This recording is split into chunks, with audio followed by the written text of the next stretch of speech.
वो कहता है कि भारत में ज़्यादा से ज़्यादा केवल 350 दवाओं की आवश्यकता है। अधिकतम केवल 350 दवाओं की ज़रूरत है और हमारे देश में बिक रही है 84,000 दवाएं। यानी जिन दवाओं की ज़रूरत ही नहीं है वो डॉक्टर हमें लिखते हैं, क्योंकि जितनी ज़्यादा दवाई बिकेगी डॉक्टर का कमीशन उतना ही बढ़ेगा। एक बात साफ तौर पर साबित होती है कि भारत में एलोपैथी का इलाज कारगर नहीं हुआ है। एलोपैथी का इलाज सफल नहीं हो पाया है। इतना पैसा खर्च करने के बाद भी बीमारियां कम नहीं हुई, बल्कि और बढ़ गई हैं। यानी हम बीमारी को ठीक करने के लिए जो एलोपैथी दवा खाते हैं, उससे और नई तरह की बीमारियां सामने आने लगी हैं। ये दवा कंपनियां बहुत बड़ा कमीशन देती है डॉक्टरों को।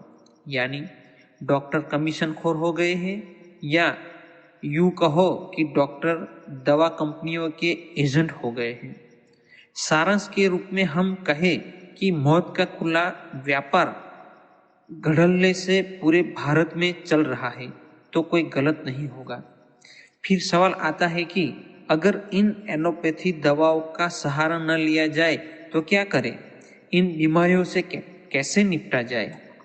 तो इसका एक ही जवाब है, आयुर्वेद। एलोपैथी के मुकाबले आयुर्वेद श्रेष्ठ क्यों है?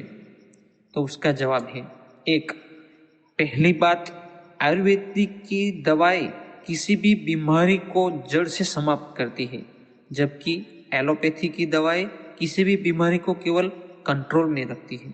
नंबर दो, दूसरा सबसे बड़ा कारण है कि आयुर्वेद का इलाज लाखों वर्षों पुराना है, जबकि एलोपैथी दवाओं की खोज कुछ शताब्दियों पहले हुआ। नंबर तीन, तीसरा सबसे बड़ा कारण है कि आयुर्वेदिक की दवाएं घर में, पड़ोस में या नजदीकी जंगल में आसानी से उपलब्ध हो जाती है, जबकि एलोपैथी दवाएं ऐसी है कि आप गांव में रहते हैं तो आपको कई किलोमीटर चलकर शहर आना पड़ेगा और डॉक्टर से लिखवाना पड़ेगा। नंबर चार, चौथा कारण है कि ये आयुर्वेदिक दवाएं बहुत ही सस्ती है, या कहे कि मुफ्त ही है, जबकि एलोपैथी दवा की कीमत बहुत ज़्यादा है। एक अनुमान के मुताबिक एक आदमी की जिंदगी की कमाई का लगभग 40% हिस्सा बीमारी और इलाज में ही खर्च होता है।